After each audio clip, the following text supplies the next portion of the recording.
Hello everybody, welcome to a new tutorial from Sound for More. It's Leo speaking. Today we're going to explore Bleass SampleWiz version 2. Indeed, version 2, as the original one was created by Jordan Rudess more than 10 years ago. So as the 10th year's anniversary, it's nice to see a new edition in collaboration between Bliss, the developers, and also Jordan Rudess himself.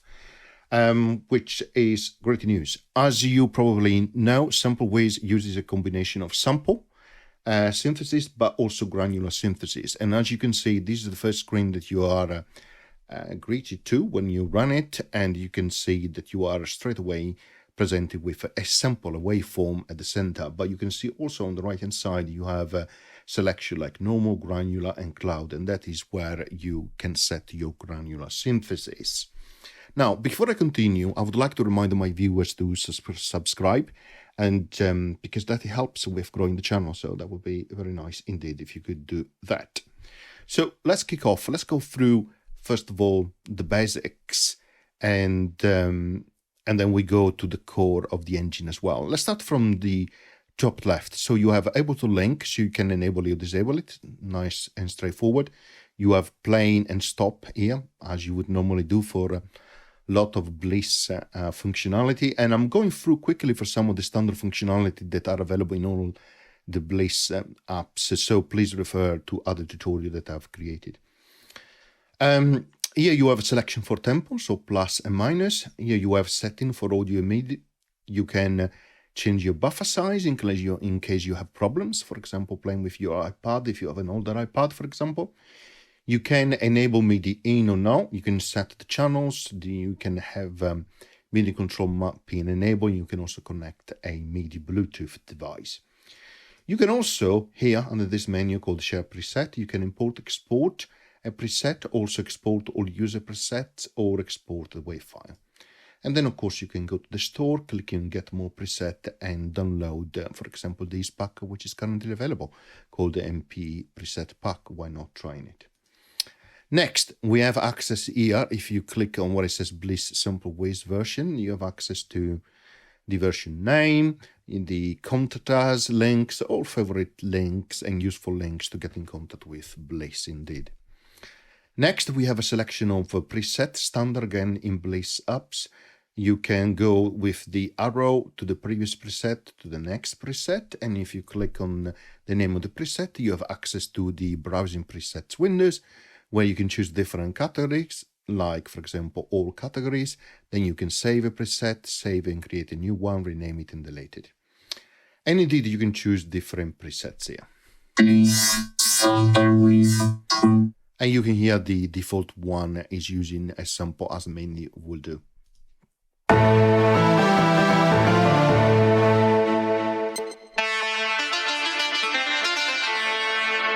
Really nice indeed. There are so many sounds which are nice.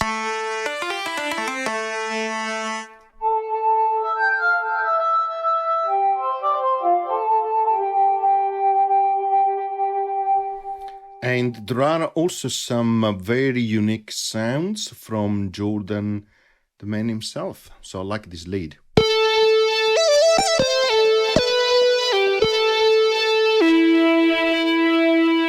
Why don't we choose that one? And let's have a look. It's a normal waveform played with a loop mode as well. Okay, so next you have a dice here, which allows you to randomize parameters, which are very helpful if you want to create, for example, new presets. And then you have different views here. So the first one is the view which shows you the keyboard at the bottom with controls. At the top, you can maximize the keyboard clicking in here. You can have two keyboards. In this case it's monophonic, so it will not make much sense unless you want to move. Like so between a keyboard to the next. And you can also maximize the waveform as well to work better on the sample itself. Okay, next let's look at the bottom. You have a selection of octave. You can go down an octave or up. You can use your pitch bend or your modulation wheel. In this case, is changing the vibrato amount. I will show you how to change that later. Then right here on the right hand side, you have access to scale. In this case, chromatic, diatonic. Then you can set the key here as you like, and then choose between major and minor. Next, you have the MP views, which is really nice. Here is where you can set your glide. So for example, at the moment, if I click and hold on a key and I move while I'm holding, I move just to the next note. If I activate that, I can glide. Then I can change the setting for slide, which means when you click and hold on a key and then move up and down vertically, and you will have a setting relative or absolute. Absolute will keep the change from bottom to the top standard as from a minimum and maximum value. Instead, relative, where you click, that will be the default sound. Okay, so I will show you that in a moment, and then you can act on pressure as well. You have a scroll view, which is very useful if you don't have an external controller, because you can use two hands, one to move like so, where you are on the keyboard, and you can also change the size like so, grabbing those handles like that. And it's very useful, this view, to play on directly on the iPad.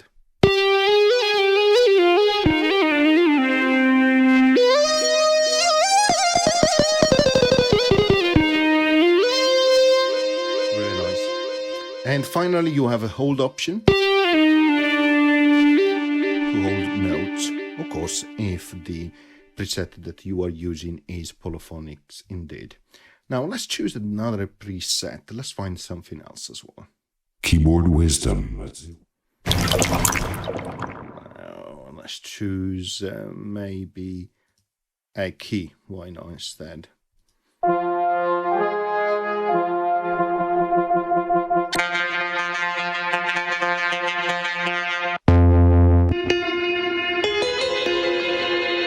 Really nice resolution thing.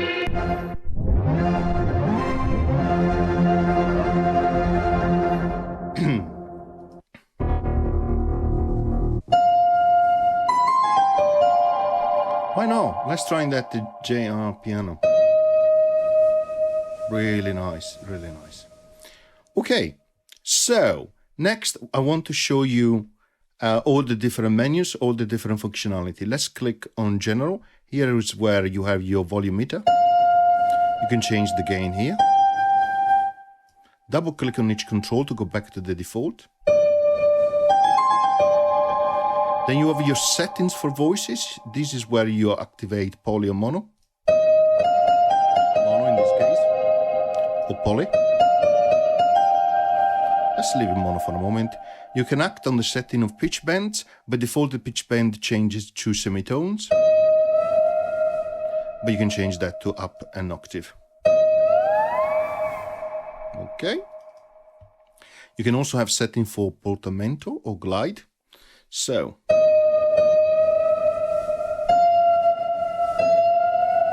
you can hear hopefully that it's moving up and down as a portamento. Perhaps let's choose a different preset.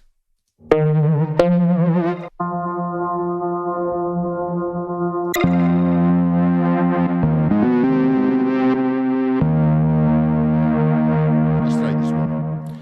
Glide to maximum.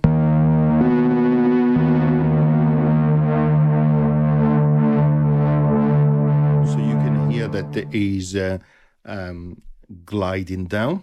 Let's do it up. Let's remove the poly.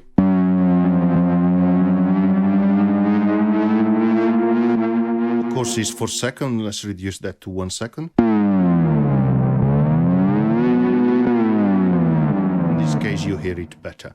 Now, you have retriggering on, which means that every time you press a key, the portamento will retrigger. Gonna be off as well. Very different. And then of course you can set your vibrato speed and amount.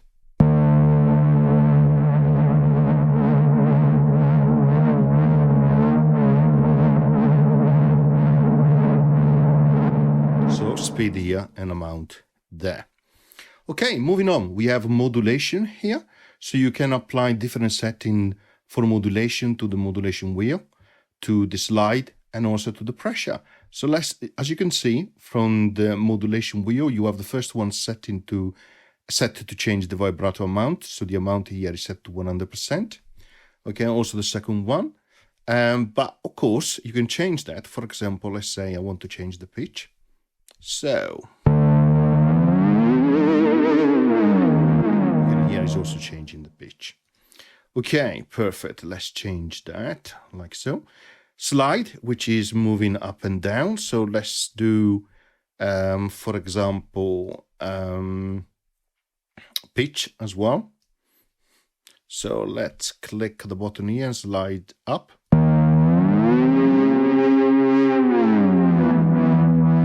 And this is where I'm going to go back to the MPE view and show you the difference between slide relative or absolute. So relative, regardless where I click vertically on the key, for example in the middle,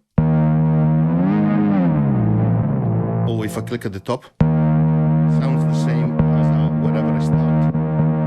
But then the slide is relative from that point, vertically. So if I click very much at the top, I cannot slide up too much, because I don't have much space, but I can slide down a lot. The difference if I have absolute is regardless where I click, doesn't matter in terms of slide.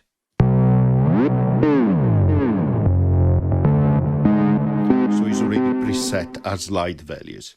Okay, so it depends on what you want to use. And then you have also option for pressure as well. So let's say the pressure will do the same because it's very audible, changing the pitch.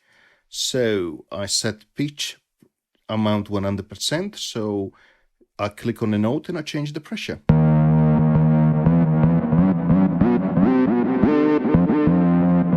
And of course that will work better if you have an MPE controller or a controller that supports MPE.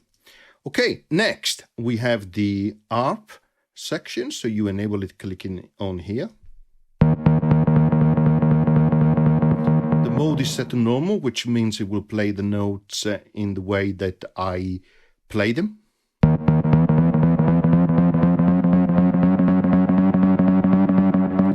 Let's move the potentiometer to 0 and let's make the poly on. You can hear there is also a delay, so let's actually a reverb. Let's remove that reverb.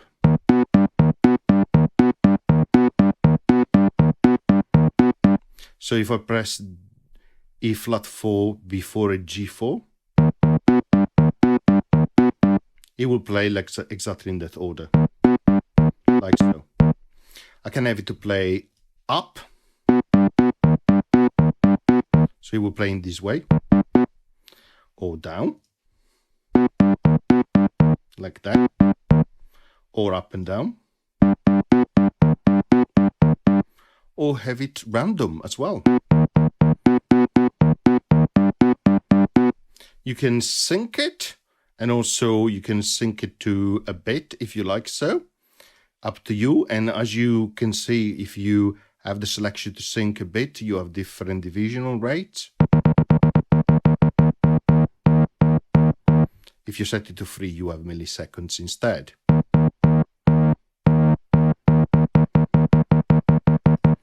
You can change how many octaves the arpeggiator will go up and down.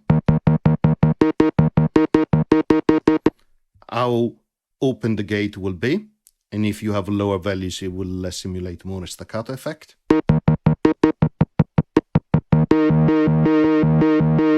And how many times the notes are repeated before they go to the next one in D chord. Let's say 4 times.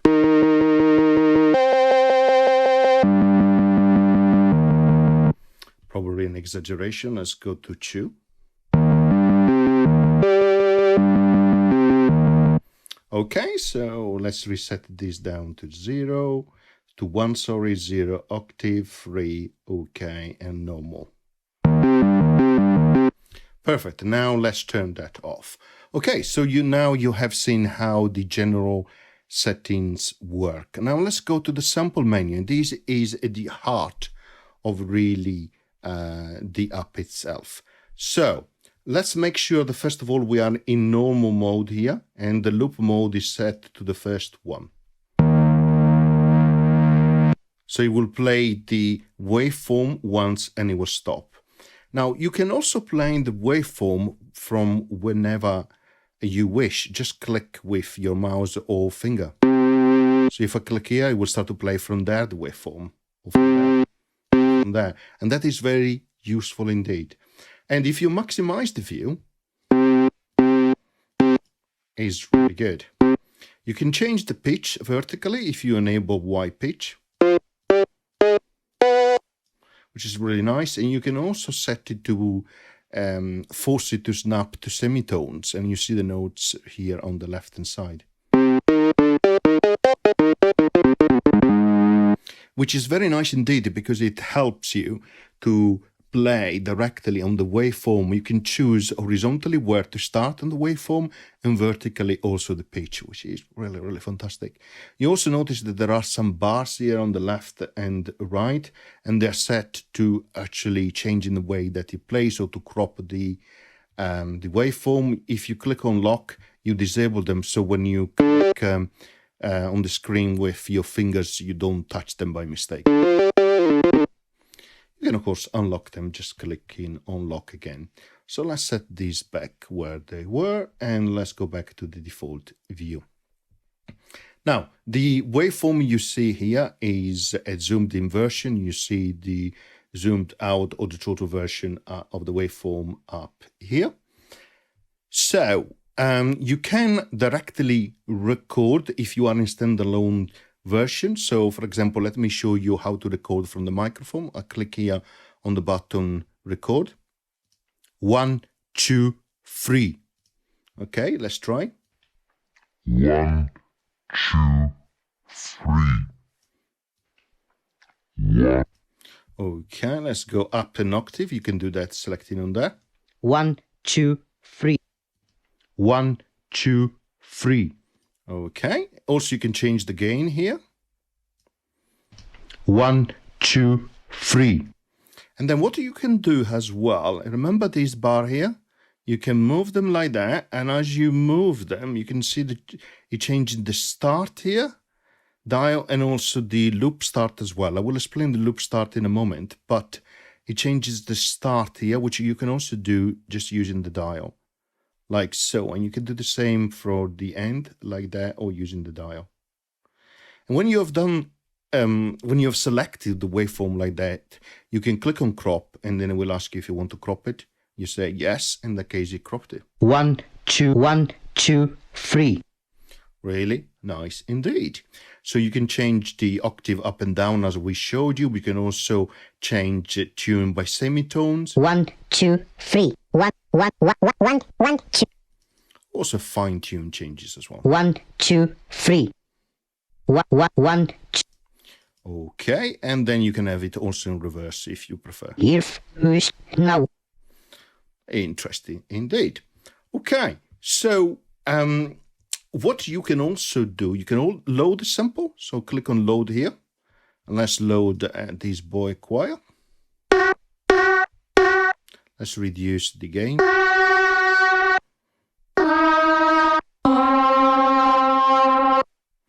Okay, so next what we want to do is also show you the ability that you can resample. So for example, click on resample and now press on the record button and just play. And click stop. So I have sampled 3 notes or resampled from what I already had available. So, and then what I can do is to go and make the necessary changes here to work just on the waveform as I need. So a cropping like that. Okay, really nice indeed. I have this playing key preset which I've chosen, and it has an asterisk now the front because I modified it. So there are some settings, like in this case there is drive on, so let's disable it. Let's see Also the filter, let's disable it. And there's also some modulation, but we'll leave it there for now. So you can hear in this case the volume is being turned down because I turned the drive off.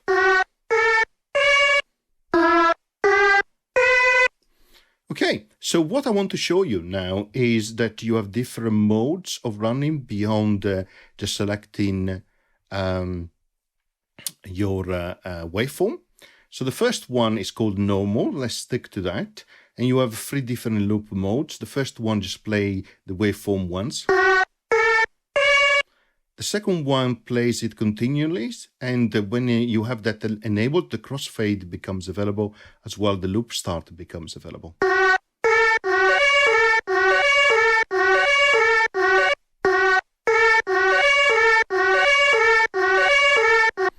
Okay, so in this mode, what you might want to do is to set the loop start. So you might say, I want when the loop restart, and to start from this position instead from the beginning. Okay, very different. And you notice there is a crossfade here. And let's set this to the default 0 and see what happens. You can hear when the loop restarts, which is a little bit rough because it changes amplitude from that to this one. So you can crossfade it, and you can see it's like a fade in, fade out applied to when the loop is replayed. And the more you increase the crossfade, the more natural the transition will be.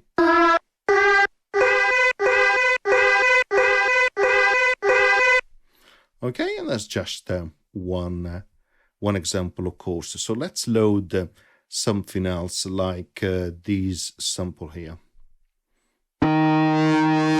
Okay, let's change the start to that, and the end something like that. Let's crop it.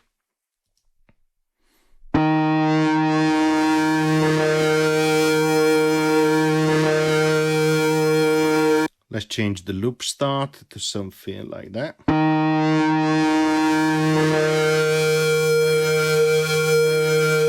Perfect. Let's crop it a little bit more at the beginning, like so. Perfect. Okay. So the other thing you can do is also have the loop played in forward and reverse, like ping pong. So you click on that.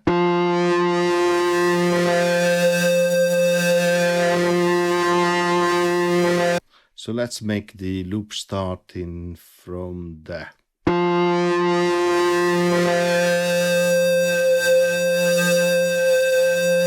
can hear it's playing backward as well, but let's set it to just forward. Okay, then you have Granular, and Granular is where you bring in grains or playing grains. So you have same loop modes, but additionally you have the selection of the grain in terms of duration.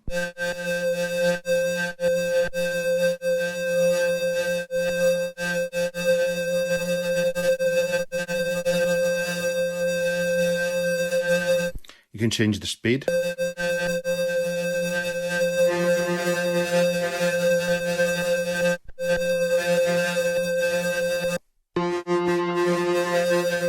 You can change the turbulence as well. Let's set this down to 0. You can see the grains which are closer to the vertical bar, and as you increase the turbulence, they get scattered away from the vertical bar, creating a bit of randomness.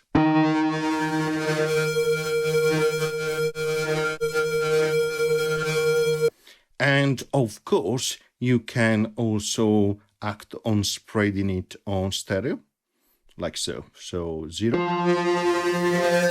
or maximum. Hopefully you can hear the difference if you have headphones on. Lastly, you have a cloud mode. So here you have a similar option like grain for the length of grains, rate for the speed, and also turbulence, spread, but you have 2 new ones, windows and position. So let's set the turbulence down to 0. So this works in a similar, it works like if you had applied an LFO to the horizontal position, the x-axis position on the waveform. Let me show you.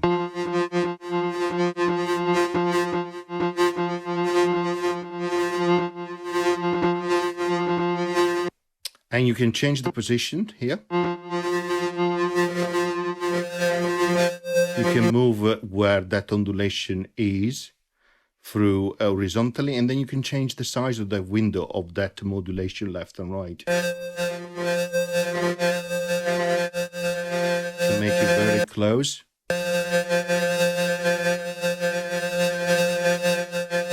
And very fast. Or you can make it very wide.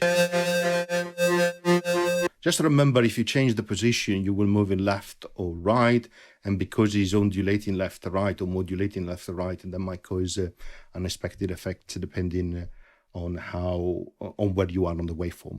Okay, let's go back to normal.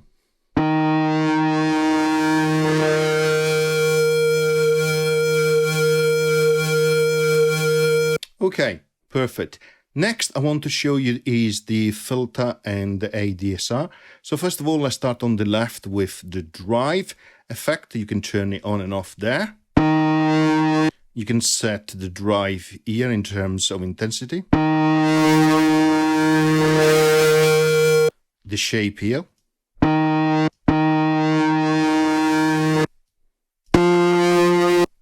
And if you click on the name, you can have a menu where you can choose it. You can set also different strengths, like on this mode. And also how it blends. Okay, hopefully that is straightforward. Then you have a filter. So you turn it on there. Then you can have filter tracking on the keyboard as well, if you wish so. At the moment it's set to have a low pass filter, but you can have high pass, band or notch as well as you prefer. And here you have a selection when you apply the ADSR here, how much you want to apply positively or negatively. So let me show you. Let's say I want to apply positively.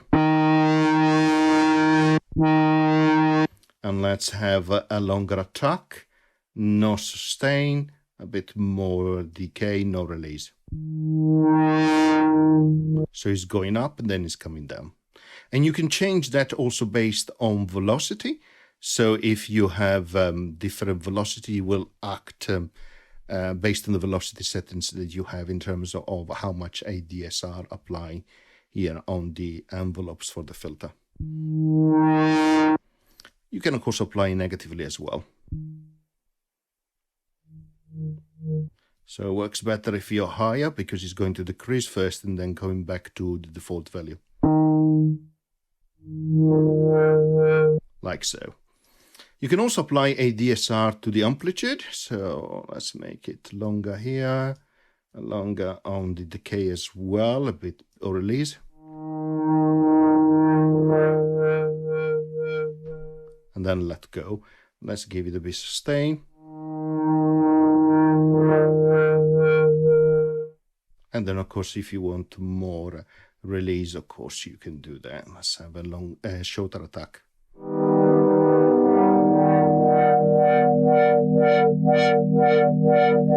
Okay, and that way effect that you hear is because it is repeating this last part of the sample. So hopefully this is straightforward. Then next we have modulation. Here we have 2 LFOs, very standard per Bleass app. So you can set here the shape, sine, triangular, sawtooth, inverted, 1 square, random, etc. You can have it free running in terms of seconds or milliseconds here. You can have it assigned to bit or to have it triggered. Then you can set here your destination. You choose 1. So for example, why not? Let's choose the filter and then you choose the amount and you have another destination there as well. If you have bit enabled, you can also set an offset as well. And the sync rate will change because there will be division of the tempo, in this case, based on the host which you have available. So So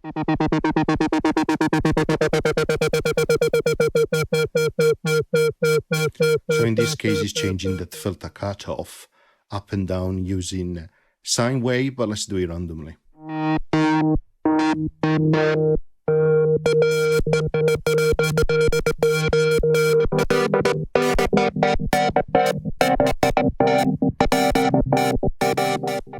Okay, so let's set these to none, amount at 0. So you have two LFO, which you can work with, LFO1 and LFO2, and then you have an assignable envelope generator as well.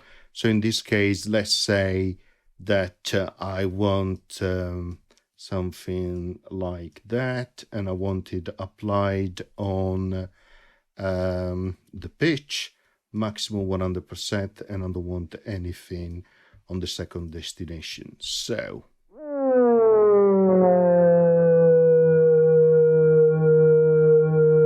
more attack. So in this case, it's taking 2.7 seconds to go up to the maximum, then 2.0 seconds for decay. And that is assigned to the pitch, but I could have done that to any other variable or parameter like filter cutoff.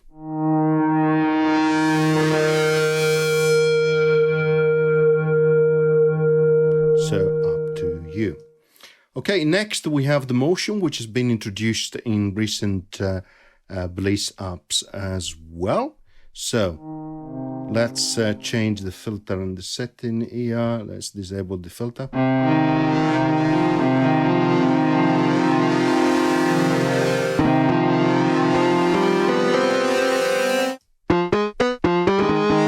Okay, let's go to motion. So you first enable it clicking on here. You have trigger or beat mode. Let's set it to trigger at the moment, which means that it will be triggered by keyboard or the ARP. As I press keys, moving to the next step here on this sequence, on the sequencer. The number of steps are defined here, so you can change the length, 8, like so. You can have it to act on dispatch global mode, affecting all notes or only the last notes, like so. You can also have it to set it to snap on, which means the different value will snap to the grid, which is nice. And also, at the moment the step is set to 1. If I say 2, you have to have 2 triggers before it moves to the next step. Or you can have it down to 3. Okay, this works the opposite way when you have it in beat mode. Let me show you. I click play here, select the beat, click the play here. And then if I increase that, it will change. Let me actually, in order to show you better, let's say destination, we want to have pitch amount 100%. So we're going to impact the pitch. Okay, and let's do something like that. Let's click play.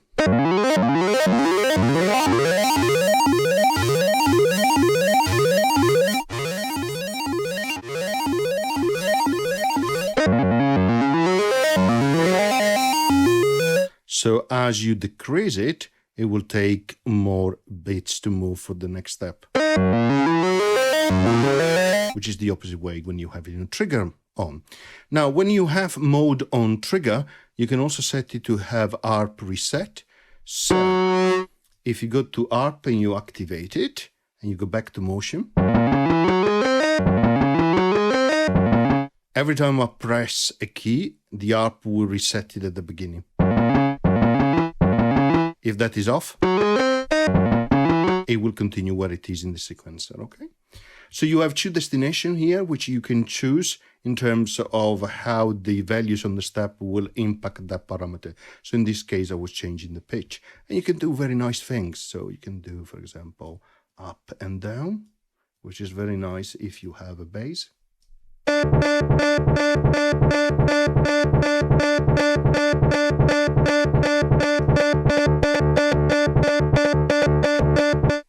Okay, so that's up to you. Okay, so that is the motion mode. And then we have the effects as well. And we have 2 effects, delay and reverb. So let's start with Reverb because it's really nice. Turn it on first. Let me turn off the ARP. You can set the room size, the mix. You can change the color, which is like different gains where you are in terms of frequency. You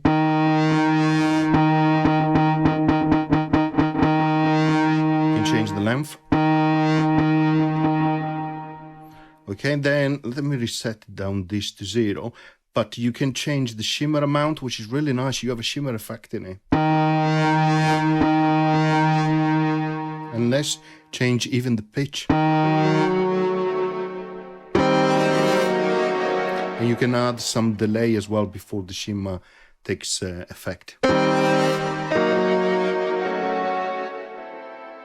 Okay, really nice. Okay, let's double click to go back to the default. You can change also the modulation, rate and amount.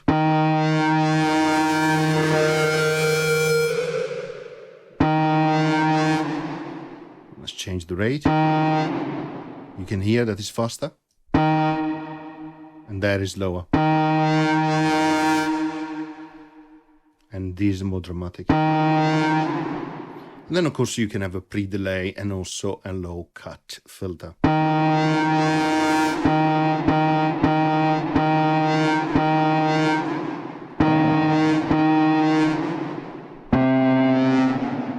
Okay, up to you. Then you can have a delay, which you can enable. So you can have ping pong effect. You can have sync to the tempo. In that case, you have division on the time dial here.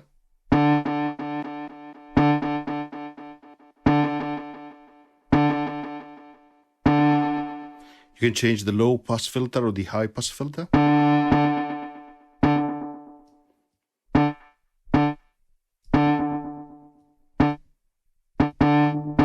In terms of what you let through for delay, you can act on the stereo. Spectrum can change the length in terms of feedback.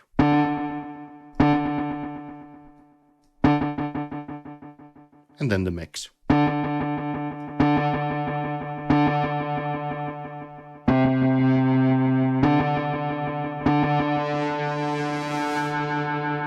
Okay, next what I want to show you is how to use it inside AUM. So let's go to AUM first. Okay, we are inside the AUM. Let's create an audio channel. So you can of course get a SampleWiz 2 as an audio unit instance like so. But in this way, when you record, you will find the microphone is disabled. Okay, or what you can also do, you can, for example, bring in something different like a grand piano. And let's link it to the keyboard as well. And then you can use SampleWiz 2 as an insert effect, which is very nice. In this case, when you record, you actually record from that piano. So let's try. Okay, and now let's close that, hide the keyboard, open SampleWiz 2 and maximize the window. And as you can hear, I have sampled the sound which was coming from Grand Piano AUv3 2. Okay, I'm going to stop here. I hope you enjoyed the full walkthrough of SampleWiz 2. And as always, see you next time. Thank you. Bye.